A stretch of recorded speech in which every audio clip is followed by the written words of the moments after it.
gente! Então hoje vamos concluir essa primeira parte de fonética. Eu chamei primeira parte de fonética porque a gente ao longo das aulas vai retomar ainda com exercícios, com outros modos de explicação. Mas aquilo que eu disse lá no primeiro vídeo sobre fonética, que eu faria um esquema bem básico, bem enxuto do que é fonética, é esse esquema que a gente está concluindo. Então, só para lembrar, o que a gente que vai fazer concurso, que vai fazer vestibular, que vai fazer o Enem, tem que pensar quando resolve estudar para a prova de português e o conteúdo que a gente pega é fonética. Então, só para retomar assim, em duas palavrinhas as aulas anteriores. A gente tem que lembrar a diferença entre letra e fonema. Fonema é o som, letra é a representação gráfica do som. Eu brinco com os alunos que é o desenho do som, né? Do tipo aquilo que a gente fala, entendeu? O que é o desenho, né? E depois a gente viu que é importante a gente saber o que é uma sílaba, saber dividir em sílabas, porque a partir da divisão das sílabas a gente sabe acentuar, a gente sabe classificar as palavras quanto ao número de sílabas, né? Lembram? Monossílaba, dissílabo, trissílabo, polissílabo. A gente tem que saber também a classificação dos fonemas, lembram? Vogais, consoantes e semivogais. A gente tem que saber também os encontros vocálicos, já está dizendo, encontros de vogais, ditongo, tritongo, hiato, né? A gente tem que lembrar dos encontros consonantais também, que a gente também viu na aula anterior, né? São aqueles encontros que às vezes estão na mesma sílaba, duas consoantes, tipo creme, CR na mesma sílaba, e às vezes são que estão em sílabas diferentes, tipo abdômen, né? Que é ab, depois tracinho, do, abdômen. Então são duas consoantes em sílabas separadas. E agora, por último, a gente vai ver o que são os dígrafos. Os dígrafos, se vocês lembrarem lá do ensino fundamental ou médio, são aquelas duas letras com o mesmo som, né? Aquele clássico CH, né? De chuva, duas letras, C e H, que formam o som de X, chuva, né? Aquele clássico exemplo dos dois S's, massa, né? Que forma o Sá, esses dois S's formam um som só. Então a gente tem dígrafos, duas letras que representam um só fonema, tá? E quais são os dígrafos? Nós temos os dígrafos consonantais, que o nome já está dizendo, são dígrafos que são duas consoantes juntas, e temos os dígrafos vocálicos, que aqui, como dizia no meu tempo, e vocês dizem até hoje, aqui que é o pulo do gato, assim como o M, lá quando a gente estuda os encontros vocálicos, como o M às vezes faz papel de I, mas depois a gente vê esse. Os consonantais, quais são os dígrafos consonantais? São os clássicos que é bem fácil de lembrar.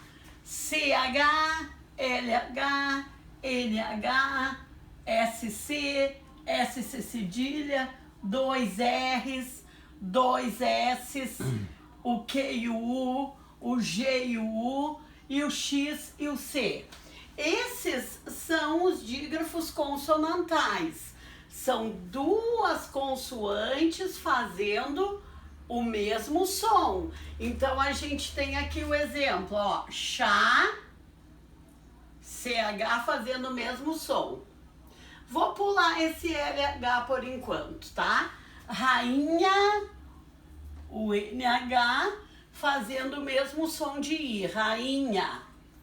Nascer, o SC fazendo o mesmo som, nascer, né?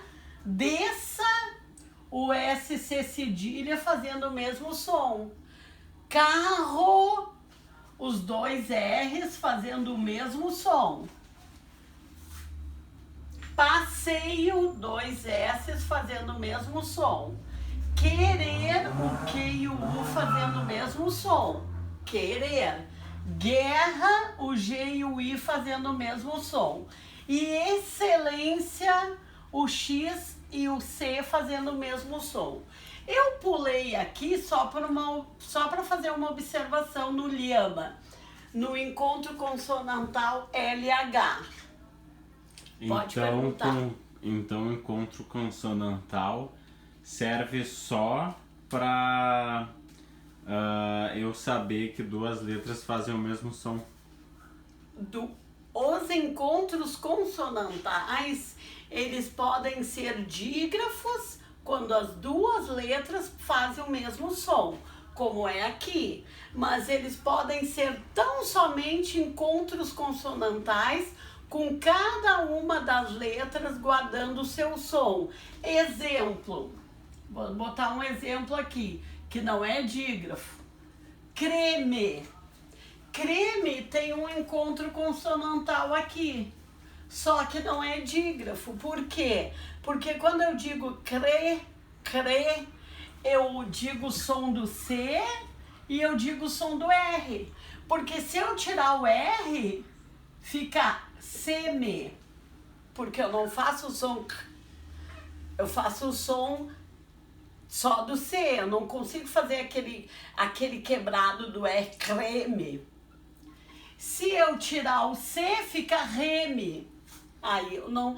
Então esse é um encontro consonantal puro, ele não é um dígrafo. Ok? Tá, tudo bem, mas o encontro consonantal é é o encontro de duas consoantes. E quando elas têm o mesmo som, esse encontro consonantal chama-se dígrafo. Quando cada uma das consoantes tem o seu som preservado, ele é encontro consonantal puro. Não sei se deu para entender. Tá, o Pode creme perguntar. é encontro consonantal puro? Puro, aham. Mas ele se tira, mas ele não tem o mesmo som? Sim, ele não tem o mesmo som, por isso ele não é dígrafo. Ele é encontro consonantal puro. Ah, tá, então quando tem o mesmo som é um encontro consonantal dígrafo. Quando tem o mesmo som é um encontro consonantal dígrafo e quando é o encontro de duas consoantes. Porque a gente vai ver aqui, ó, nos encontros, nos dígrafos vocálicos, que nem sempre o dígrafo é um encontro consonantal. Nem sempre. Sim. Tá? Então vamos passar aqui, ó, lhama. Por que que eu disse que ia deixar lhama pro fim? Porque lhama, vocês vão encontrar em 95, 96, 97, 98% das gramáticas dizendo que lhama, é um dígrafo. Eu nunca entendi, nem ouvi, nem quando era apenas aluna, nem depois quando fazia faculdade de letras e nem depois sendo professora de português, lhama como um dígrafo. Eu nunca, porque se tu diz lhama, tu tá ouvindo o som do L e o som do H fazendo um I, lhama.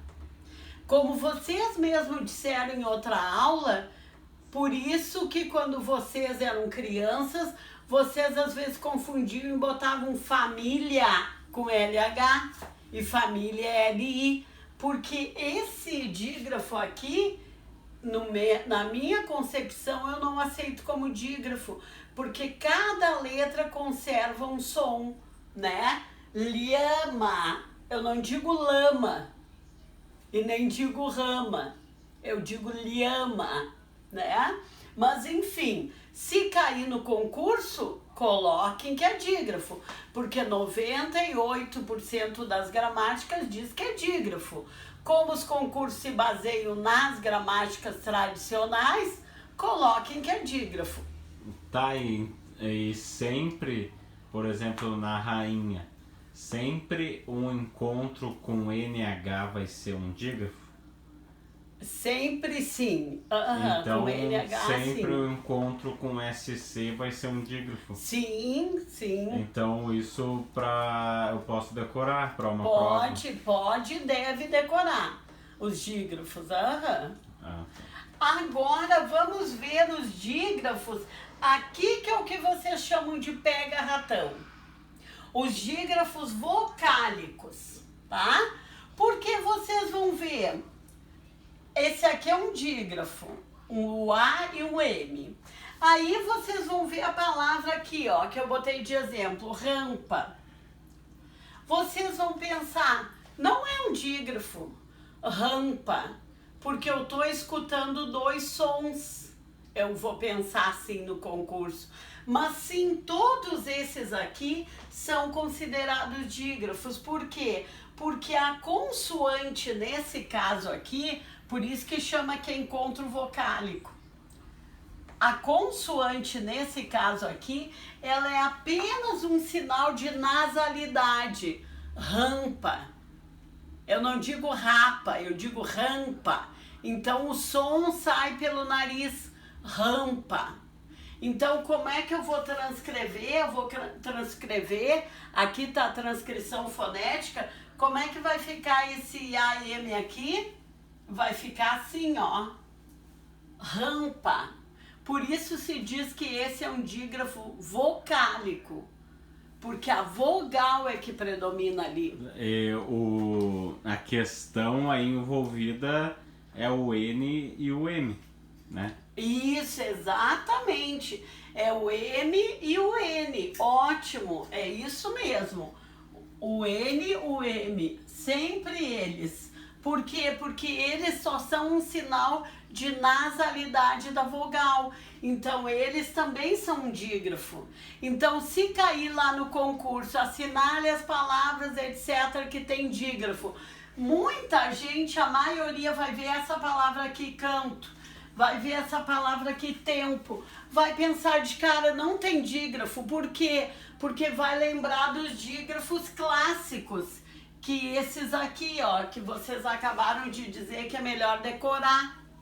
Vão pensar nesses dígrafos, não vão achar aqui e vão dizer, não tem dígrafo, mas tem. É um dígrafo vocálico em que a vogal predomina e a consoante é apenas um sinal de nasalidade. Mas existe dígrafo aqui, em canto, que fica aqui, em tempo, em venda. Ali eu botei sempre a transcrição. Em limbo, em rindo, em lombo e assim por diante, tá? Esses dígrafos vocálicos também vocês podem decorar, né? Para lembrar bem que esse também é dígrafo. E quando vem uma questão de dígrafo, em geral, se vão colocar aquilo que a gente chama desde o meu tempo, e vocês continuam chamando, se vão colocar um pega-ratão no português, vão colocar justamente os dígrafos vocálicos. Por quê? Porque a primeira tendência da gente é procurar os dígrafos tradicionais. A mesma coisa no ditongo. A mesma coisa no ditongo. Que não é o caso aqui, né? Porque o ditongo faz parte lá dos encontros vocálicos. Mas se é para procurar um ditongo e tem a palavra tem, ninguém vai querer marcar o tem como um ditongo. Por quê? Porque vão pensar, ditongo é um encontro de duas vogais. Aqui só tem uma. Como é que eu vou marcar o tem? Mas lembram lá na transcrição fonética que o tem é transcrito assim. Esse M aqui, no caso, tá fazendo um papel de I, então tem duas vogais. Então esse tem aqui é um pega-ratão na hora de procurar um ditongo, tá? É o caso do também, porque vocês notem que daí, no também, no final, né? Porque aqui, se tá no meio, tempo. Aqui não é tempo, é tempo. Mas se tá no final, também, tem, refém, todos esses é um ditongo, tá? Eu meio que confundi, só para relembrar o ditongo, ou não? Até vou apagar para não ficar no quadro aqui. O que é um ditongo? O ditongo, para a gente lembrar, é o encontro de duas vogais na mesma sílaba. O que é uma vogal? O que é uma vogal? Vocês estão fazendo pegadinha comigo? Lembrem as vogais A, E, I, O, U. O restante são consoantes, né? Então, por isso que eu digo, vocês vão procurar um ditongo numa palavra. Isso a gente tá recordando as outras aulas, vão assistir as aulas anteriores. Mas só para não ficar no... como é que eu vou dizer? No... Você sem resposta agora. Vamos usar o meu nome, tá? Vou usar o meu nome. Márcia. Aqui tem um aqui tem um ditongo, né? Porque tem um encontro de duas vogais na mesma sílaba. Isso é um ditongo. A gente sempre procura aquelas duas vogais, A, E, I, O, U, que estejam na mesma sílaba. Por isso que pega ratão é quando aparece uma palavra tem. Porque daí a gente olha ali nas respostas do concurso e já pensa, não tem ditongo aqui, não tem duas vogais. Só que esse M aqui na transcrição fonética é assim, ó, ele faz um papel de I, porque o Y na transcrição fonética, o I daí é tem. A gente quase que diz tem com I. Então aqui existe um ditongo. Então aqui é a pegadinha do concurso e muitas vezes, tá? Mas eu sugiro que vocês revejam. Agora toda essa parte de fonética, vocês olhem de novo na primeira aula. Eu coloquei o esquema básico, depois, como eu disse no início da aula, a gente fez a diferença entre fonema e letra, a importância da sílaba, a classificação das palavras quanto ao número de sílabas, a classificação dos fonemas entre vogal, consoante e semivogal. Depois nós vimos os encontros vocálicos, o ditongo, o tritongo e o hiato. Nós vimos os encontros consonantais, aqueles que ficam na mesma sílaba e os que ficam em sílabas separadas. E agora a gente viu os dígrafos. Nas próximas aulas a gente vai fazer exercícios de todo esse conteúdo que a gente viu até agora. Então na próxima aula vocês vão visualizar bem, vão conseguir ter um domínio melhor daquilo que eu estou falando. Embora quem vai rever as aulas anteriores, sempre olhem os exemplos que eu estou dando, porque eu estou procurando dar exemplos que provavelmente caia no concurso. Tanto o exemplo do básico quanto o exemplo do pega-ratão, tá? Então, muito obrigado por vocês assistirem às aulas. A maioria já é meu aluno, já foi nas aulas presenciais do ensino básico ou da faculdade, alguns não, mas eu estou muito feliz que vocês tenham assistido, eu vejo pelo número de visualizações, tá? e espero que esteja auxiliando vocês bastante. E aquilo que vocês mesmos sempre dizem para mim, curtam os vídeos se gostarem, que vocês dizem para mim, para eu lembrar de dizer, né? Curtam os vídeos se gostaram, coloquem sugestões nos comentários ou façam novas perguntas nos comentários, se inscrevam, compartilhem, tá? Que eu fico muito feliz, eu adoro dar aula, tá? Esse tem sido assim depois de aposentada, essa tem sido a minha atividade que me dá um ânimo muito bom, porque eu me lembro ainda quando eu trabalhava 3 turnos, tá? Então é isso por hoje, ok? Até a próxima aula.